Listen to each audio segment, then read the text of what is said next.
best practice and innovation and innovation and best practice innovation at the Battery Stewardship Council. Sorry, it feels like it's a Friday, but it's only a Wednesday today.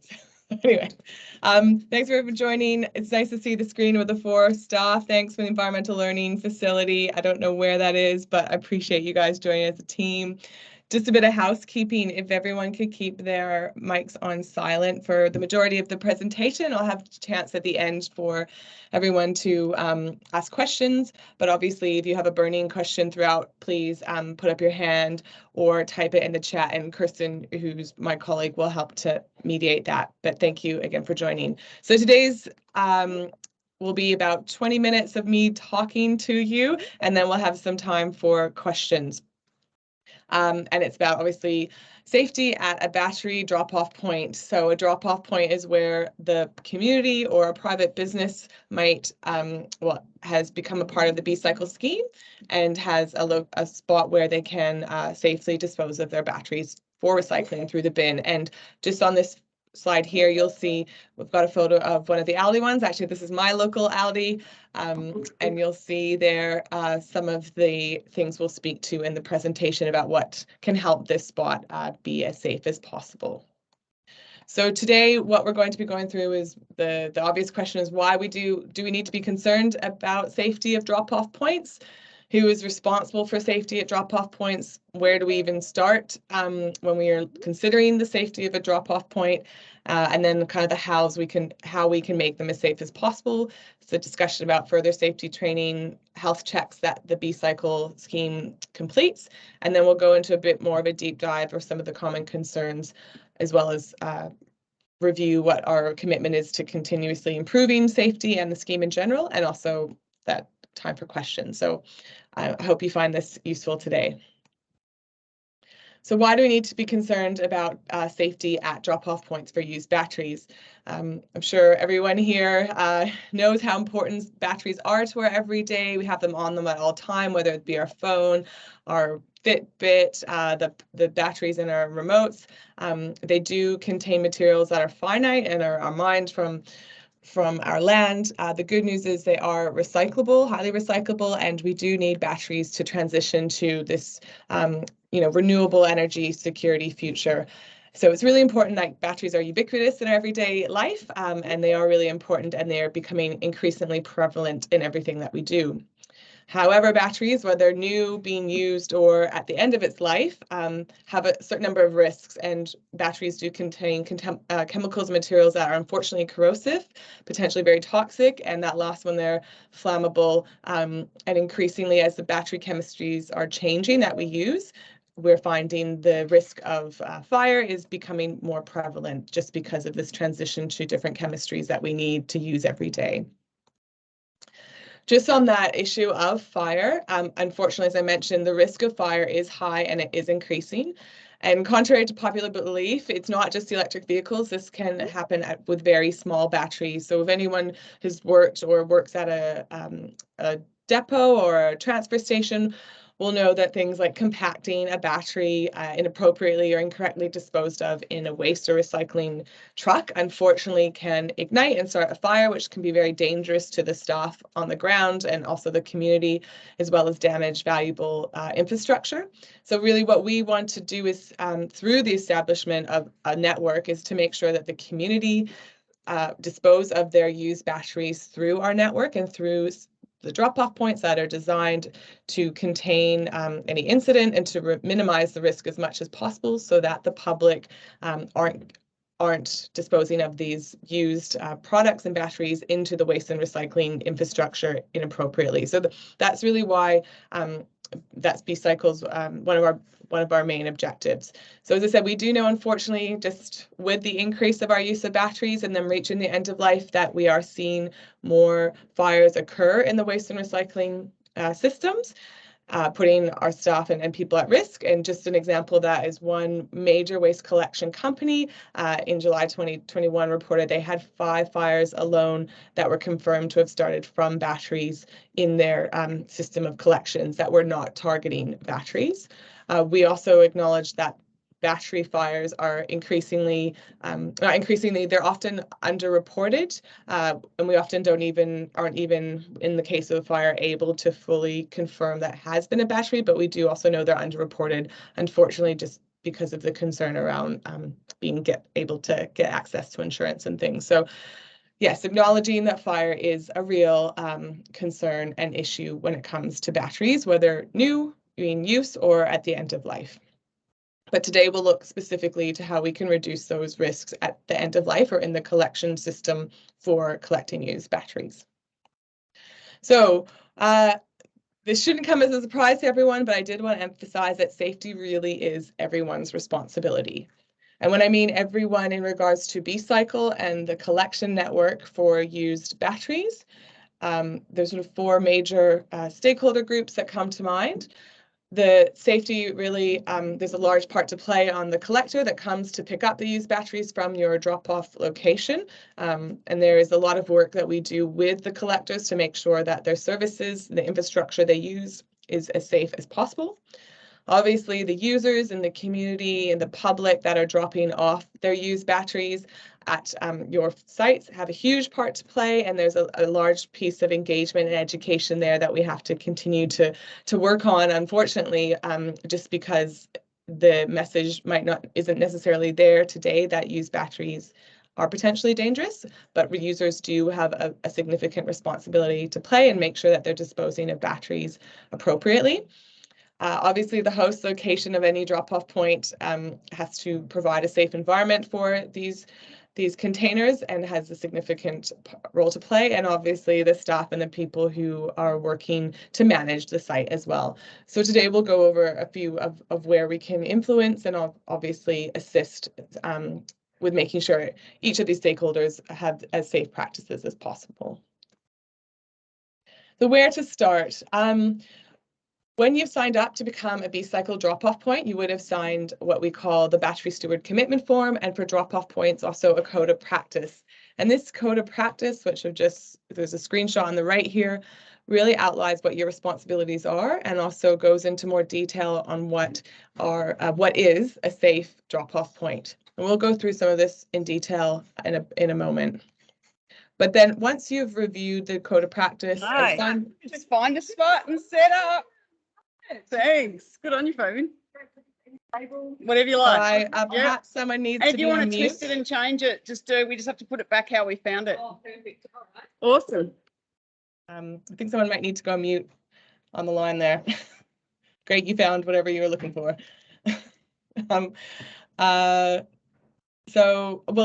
Anyway, this is the first document once you've signed up as a battery steward and committed to that.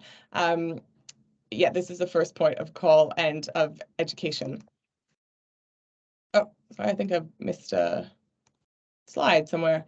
The other really significant relationship is actually who you select as your accredited collector. So when you sign up to become a committed battery steward and a drop-off point, you need to have an arrangement with one of our accredited collectors. And whoever you choose, we have a list of those companies that are accredited on our website. So just a reminder, if you're on the call, can you please go on mute? Thank you.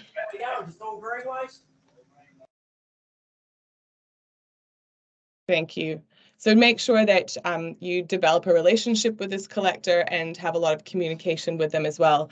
So they'll be able to inform your decision making on what type of, once you decide what collector you go with, it's important to have a conversation about the container that you will have at site. So will be able to provide information on how they conform with all legal requirements or how they comply with all legal requirements, how they make the B-Cycle container protocols, walk you through and do the risk assessment with them.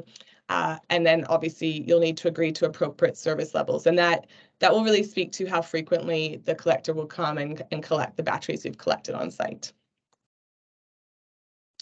Other things you'll need to consider are safety messaging. So the container requirement of the B-Cycle container protocol is that you need to include safety messaging on the container. So that will include things like what type of battery chemistry is collected at the site. the importance of taping battery terminals to reduce the risk of fire, which I'll go into a bit more detail later. Also, obviously, the importance of why you want to also tape the button cell batteries to reduce the risk of ingestion for children, and any co-branding with your collector, B-Cycle, and other brands potentially. You also might consider putting on something like "Don't overfill the bin." Another, when you're also having the discussion with your accredited collector, is also really important to ensure that the service arrangement talks about having the bin that is safe and accessible. You're also going to want to select the most appropriate bin for the type of users you think for your site. So if you're in an office, you'll probably just need a smaller container that can sit on top of an office desk or a reception desk, whereas if you're in a public retail setting, you'll need something more stable and secure. You'll also work with the collector to prepare a risk assessment and a safety plan, and this will guide you best on how to make sure you can reduce the risks specific for your site. And we'll look at things like how to stay safe, where you should locate the bins, and then how to make sure it's accessible for pickups. And just want to reiterate there that only use bins to collect batteries that have been provided by your collector. So they will meet our container protocols and have inherent design benefits such as a flame resistant liner and a one-way valve, for example. So when you're going through the risk, this slide is really one of the steps that's required for your drop-off point accreditation, and that is to complete a risk assessment of your site that will identify hazards and risks, and then will also help inform a safety plan from this. We have developed, based on feedback, our own template that you're welcome to use, and this is some screenshots of it. It will be available on the website. It is available, sorry, on the website when you go on to complete your form to become a drop-off point. You're also welcome to use your own risk assessment. For example, if you operate at a transfer station, you would have already done many risk assessments. So if you've already completed one that involves the use of collecting used batteries on site, you don't have to use our risk assessment. But obviously, we want it to be there as a guide for those who don't have their own template already. And in our template, we have an area that you can also identify additional risks, additional activities and the risks that might be associated with them. So really the key objectives of completing a risk assessment, as I said, are to identify the risks and hazards, to rate the risks, then to plan and implement controls to reduce these risks, and then to identify who the key person is to implement these controls, and obviously when that will be completed by.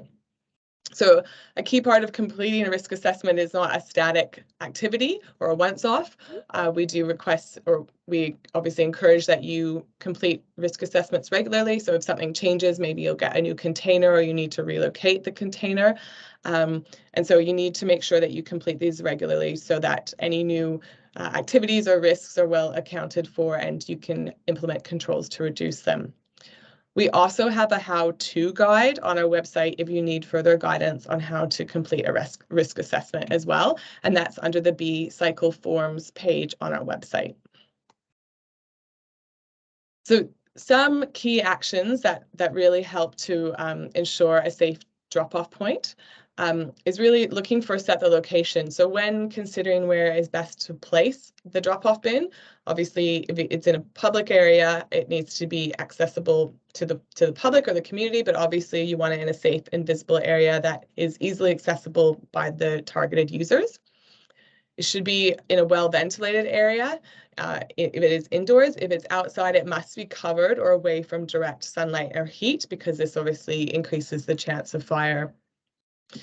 It needs to be in a fixed location, so not someplace that's moving around every day, but this is where the bin is and that's its home and everyone knows where it is. It shouldn't be moved around on an ad hoc basis. It obviously needs to be easily accessible by the collector so that they can come in and collect the container when it's ready. Ideally, we'd like it to be in an area where it prevents other waste materials from being disposed of into bins, where you're trying to really reduce the contamination within the units, simply because that can potentially spark a fire, or if there is a fire, it could be fuel stock for a fire. And also if once it goes to the sorters, unfortunately, that material may contaminate the used batteries in the containers. And look, I know this is a problem across all waste product collection programs, but obviously we want to encourage as much segregation at the drop-off point as possible. Related to that, to the second bullet point, you want to make sure the batteries are away from any excessive heat, and the container should contain messaging that helps prevent incident. So that was mentioned earlier as well. Things like encouraging the users to take their terminals, things like that. So regular care and maintenance of the containers is really important.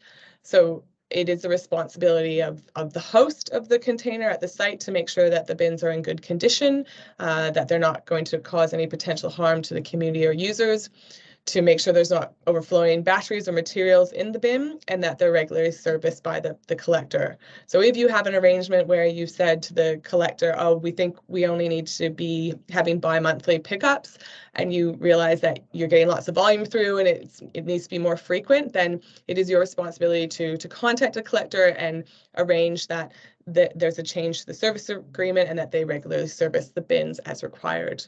Also, it's really important to notify your collector immediately if there's any damage to the container, so that it can be safely removed and replaced as soon as possible, so that it doesn't cause any potential harm to your staff or users. Other things to consider and communicate with your collector. So as flagged previously, it is really important to make sure that you have an ongoing and regular communication, especially in the early days. Prior to B-Cycle, there was maybe 800, 900 collection points nationally, both private and public, and now we're almost at 3,500. So this is a really new service to the community and to businesses. And so right now, communication and ongoing education is really important. So if your bin, as I said, is full, you need to make sure that the collector knows that so they can come and service it. If you are concerned about the quality or the safety of your bin, or perhaps you're not comfortable with the collection process that's happening, then you also need to inform your collector. And I guess also if there's any changes to the drop-off location that has occurred, you need to also let the collector know as soon as possible. So for example, you might need to relocate the bin in a different location. Maybe you're relocating the business, or you've had a change of your operating hours or the hours that the bin will be accessible. And so these are all things that need to be communicated so that operations occur as smoothly as possible. So in terms of further safety training education, a part of the drop-off point accreditation is to complete an online training module. We acknowledge that this has been delayed, unfortunately. There's been a lot to roll out in the last 12 months or so, but we do have this program now live, and would like people to complete it as soon as possible. So if your staff can either complete it via our online learning management system, and please get in contact at the email below and we can register you and send out details of how you complete it. And there's obviously more training to this webinar on that portal. If you operate, I guess, a number of sites or an organization with a number of sites, we are also open to the training being integrated into your own internal staff training. For that to happen, we prefer a conversation and then to see the training prior to it rolling out, just so that we're comfortable with what's being said, especially the narrative to B-Cycle. So those are the two options, is that your staff can complete it virtually in their own time, or you can integrate it into your own systems as required. In addition to the online safety training, we also have further assets that you can use and resources. We've got fact sheets on what to do an emergency response available, again, on the online on B-Cycle forums. We've got a number of short videos that you can share and distribute to your staff or through your network. So we've got one specifically on taping batteries and how that reduces the risk of fire, as well as one for button battery safety and how to manage those risks appropriately. All of that content is available again on the B-Cycle website. There's more on battery safety, and I've included the actual URL link so you can find that as directly as possible. And just want to say we're developing and releasing all information and assets on safety as frequently as we can. So please visit the website as much as you can to find any new resources. And also, if you would like more information on a specific, especially safety topic, please reach out to us and we'll try to provide what we can. Or if you want to work with us to develop more assets or more training on safety and batteries, please also get in contact, because obviously one of our main objectives is to make sure the scheme and battery recycling in Australia is as safe as possible. Another thing I'd like to flag is a part of your accreditation and the accreditation program as a whole that looks at retailers, drop-off points, the collectors, sorters, and recyclers is what we're calling health checks and reviews of what's happening on the ground. So for the drop-off points, we do have some random and unannounced health checks where our independent auditors go out to site and they do a review of specific drop-off points. Essentially, they'll look through the code of practice that we've just gone through and make sure that the drop-off point and the containers, the location of the containers, etc., are meeting the code of practice. So the intent of the health checks is an education and inform, and really want to increase the awareness of the risks and improve safety of the drop-off points. We want to ensure accreditation requirements are being met, and we want to encourage improvement and best practice across the drop-off point network. So we'll be rolling out those unannounced health checks in the 2023 calendar year. So next, we're just going to go into a little bit of deep dive of some common safety concerns and FAQs, acknowledging that we're learning all the time about the risks of batteries and how we can best manage them. So it's an iterative process. One question we get a lot that I thought I should identify is what to do when a damaged, leaking, or swollen battery is found in your collection unit. Really, the first thing is to make sure that your staff has reviewed the B-cycle guidance on this. So we've got some guidance in our FAQs, and also we've included in the risk assessment some key steps you can do to mitigate those risks. We always wear appropriate PPE if you're handling containers or individual batteries that you suspect might be damaged. The steps are really to isolate that damaged battery or a swollen battery, and if you have available, to place it in a flame-resistant blanket or a container. Some of you might be using a collector that provides additional flame-resistant containers with your larger collection unit, so you could put it in that container and keep it separate for when the collector does come to pick up your batteries. So once it's isolated, you should contact your B-cycle collector, notify them that you have this damaged or swollen battery, and then discuss with them the appropriate collection process. So they might be coming to pick up your batteries later that week, and they say, please keep that aside. We'll come at this time and make sure we collect it, but separate to the majority of your batteries. Again, that's a conversation with the collection arrangement you have in place. We never put these batteries into the waste and recycling bins. They are a significant risk to the infrastructure and staff that will be coming to collect your regular waste and recycling materials. Then the other one I wanted to speak to in a bit more detail is the risk of fires. So any battery, whether it be in one of our B-cycle drop-off containers or at home, as long as it has a charge and an exposed terminal, it can spark and cause a fire. Even a rechargeable battery that is dead and no longer be able to be used, say like your battery in like a AA rechargeable battery or a phone, still has a residual charge. So unless it's been completely discharged, there still remains that risk. Lithium batteries are at a slightly higher risk due to the chemistry nature of lithium. So you could potentially have a thermal runaway event if the battery is damaged or subjected to really high temperatures. So the most effective way to reduce that risk, and the risk to everyone, is to tape the terminals. You'll see we've got some images there of how you tape terminals. And this is encouraged to pass on to the users of your drop-off points and also to the staff, so they're aware if someone asks them what's the best way. There's also, if you have button cell batteries, and I encourage everyone to look at the video, but basically you can put the button cell batteries between two pieces of tape and tape them, and that will reduce the risk of the terminals touching, but also the risk of any child or animal swallowing and having a poisoning incident from button cell batteries.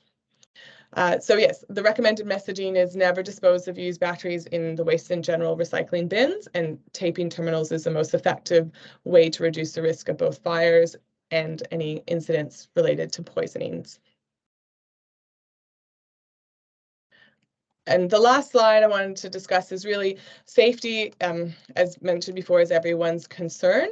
Batteries are an evolving technology, and the collection network we're implementing is also evolving. So we're really seeking, we have a commitment to continuous improvement, and we're seeking to establish the safest battery collection and recycling network globally. As I said, we understand the technology, processes, and practices are constantly evolving. And so we're working to review and continuously consult and improve the guidance we're providing and the documents and other assets that we can provide that will help the community to have this safe collection network. We are looking in 2023 to host a battery safety workshop conference or day. We haven't committed to a date or location yet, but just to say that that's something we want to do to explore more, probably some of the products and services that will help to make your sites as safe as possible. So again, this is a new area. We don't know everything yet, but we are committed to continuing to learn and improve as we go along and reduce the risks as much as possible. So we are here to help. I guess I'd open the floor to any questions, and thanks for your attention so far.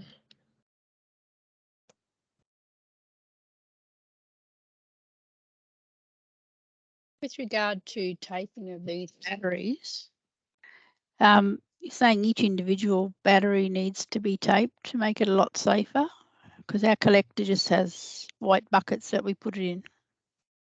Yeah, so there's two things there, Julie. One, the taping, that's new messaging.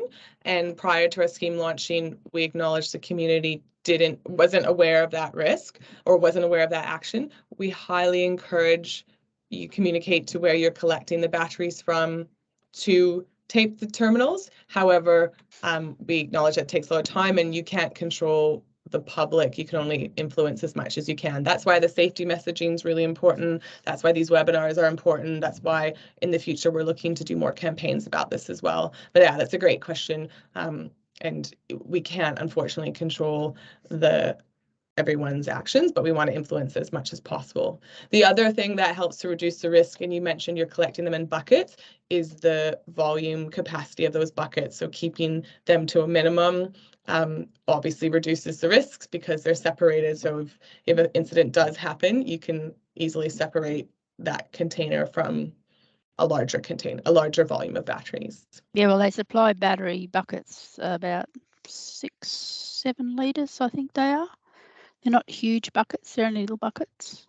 But then from our waste facility, it's just all the batteries in the bucket all together. Julie, I think one of the things that Jade spoke to was in our drop-off point code of practice and also in the container protocols, the collectors are expected to develop a risk assessment for the containers that evaluates, their safety in your location, because it's very difficult for us to say one size fits all. So we need them to sort of do a risk assessment looking at your specific situation, looking at their specific bins, making sure they comply both from a storage and a transport point of view, and also, meet all the safety requirements that I'm sure you guys and we would also like to see. So it is a conversation that obviously we have with all the collectors, but also for you too. It's good to be informed, and that risk assessment's a good way to understand why they've selected that particular bin for your situation.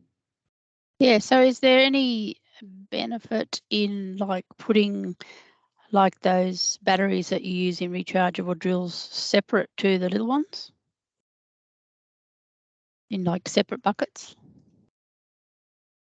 I would say I would put that back on the collector, because often they're different chemistries. It depends what their systems are, what their processing equipment is. It does vary, and so for some it is really important that they're separated.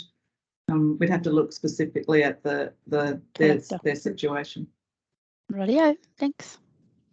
Just one more thought on that though, Julie. When I was in Europe a couple of years ago, they did tell me that mixing chemistries together is actually does prevent a little, like, does reduce the fire risk a little bit, because the less flammable batteries act as a little bit of a fire retardant in those situations. So there are pros and cons with doing either of those situations, because you could, on the other hand, have a bin that's specifically designed to contain the fire, and in that case, you know, it doesn't matter whether it's just pure lithium or mixed batteries. Oh, okay. Thanks, Lou. Thanks, Julie. Karen? Thanks, Libby. Yeah, Karen. Sorry, and I should have mentioned Libby Taplin's our CEO, if you've not been introduced to her before. I know. Great to see such a good turnout, such an important topic, and it's one that we'll definitely be doing more communications on in the coming year. Great presentation. Thanks, Jade. Thanks. Yeah, Karen, you have a question? Yeah, thank you, Jade. It's been a really informative presentation. But I just wanted to ask, this might be one to come back to me with, but just regarding the taping of the terminals, as you know, sometimes it can be pain getting tape, finding where it ends, getting scissors, etc. Is washi tape a suitable tape that you could use? I don't know if you're familiar with that, but my 4-year-old, when he gets a roll of it, it's just a nightmare because it's easy to peel and you can tear it. So I was just thinking if we could recommend that, it might be easier. It just has to be non-conductive material so that the charge can't go from the terminal to the other battery or to another metal object. Yeah, so I'm not sure. It's usually made from rice paper with just an adhesive, so I don't know if that's why I'm asking the question. You may need to come back, but we do actually. Sorry, yeah, I might have to come back to. We do have on the online training module more examples of non-conductive tape, and so I probably have to look into it more specifically. But yeah, if it's non-conductive, it's fine. It might be it could be fine. Yeah, but so I might have to get back to you on that one. Good question. And just, we do acknowledge the taping is a relatively new message now. We've been saying it since we launched, and also we probably need to do some more campaigns to the general public on that importance. So it is the best action to reduce the risk of fire, really. So it's a great easy step that everyone can do, but it's also a behavior change and a work in progress. It's certainly awareness too, because I can see on your website, at least, I can't find any resources that we can just simply create for a social media campaign and to spread a cohesive message. And you know, your presentation was wonderful and looks really great. So it's just kind of feels like it's a missed opportunity this far down the track. I'd love to see something soon. Yeah, Karen, I don't know where you're that calling wasn't me. from, but if That's Samala, I think. Oh, sorry, Samala. That was Sorry. Was it Samala? So saying Yeah, that? that's right. Yeah. Sorry, Samala. I don't know. Nice to meet you. I'm not sure where you're calling from or where you're joining us from, but if you sign up to become accredited, you don't have to even host a drop-off point. You can be a council that just wants to support the scheme and provide information. Then we do provide access to all of our assets. But you do have to sign up to become a battery steward, committed battery steward. So I'd encourage you to do that. Can I ask one more question? It's not necessarily related to safety, but it might be of interest to some of the councils, like people who are collecting batteries in buckets like we are. With your actual battery units that you provide, you had a picture of one earlier. Do you have a system in place where, like, obviously we've got buckets and we can only have certain size because they get heavy, so for safety for servicing them.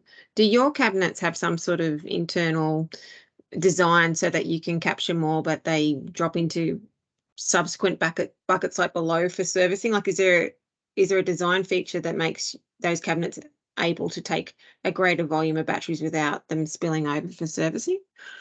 Yeah, so that's a great question. So we, B-Cycle, don't own any of the assets themselves. And actually we hosted a webinar last week on the container and the container protocols. We have published what we are calling the B-Cycle container protocols. And that's guidance. Well, it's information on exactly what you're saying, Karen, selecting the most appropriate container for your operations and making sure they comply with obviously legal requirements and also have added benefit of, you know, like one-way valves, for example, so that there's not theft or children reaching in. You're right, a lot of the containers are smaller for weight and to avoid spillage. When you partner with one of our accredited collectors, together you go through the container protocols and have this discussion where you figure out what's the most appropriate container for your site and the type of access the users will have to your site. And in some of these instances, they have designed containers that meet our protocols, but also can take larger volumes in a safe way. But again, it depends what Libby mentioned earlier, that conversation on what type of sites you operate and what's the most appropriate for your site. And it is hard. We can't be a prescriptive one size fits all, because it really does vary if you're thinking, as I said, a small office to a council leisure center to a council depot to a retail setting. There are different considerations, and the protocols, we check off on all the main ones, but then there are different considerations for your operations. Yeah, I can put, sorry, I did mention the protocols, but I didn't put a link in. I can send it out with a link as well. Yeah, it's good to review. That'd be fabulous. Thank you. And I would, yeah, I'd love to hear back about the washi tape. That'd be terrific. Thanks, Jade.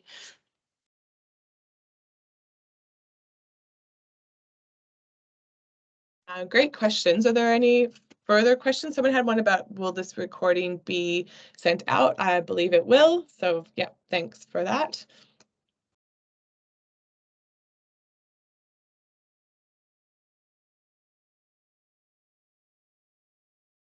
Well, if there's no further questions, thank you everyone for attending. It's great to see everyone on the call, and we have another one tomorrow on our co-branding opportunities. So if you're a site, you can host, yeah, we'll go into more detail about all those opportunities and exciting options. Actually, and to that earlier question, Samala, that might be of value to you as well, because we'll talk about access to assets and how you can use them effectively. And also in 2023, we'll continue to roll out these webinars. And as I said, if you have specific safety concerns or issues you want more information on, please let us know, and we can develop these webinars appropriately and obviously improve them as we go forward.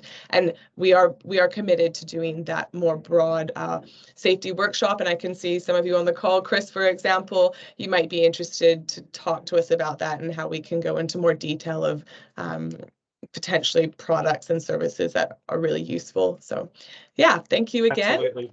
Yeah, absolutely, Jade. That'd be fantastic. Yeah, I think it and beneficial. Great.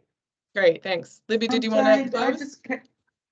I would like to, but I just want to make sure that Karen has had her say. She's got her hand up. Did you? Oh, say your sorry. piece already?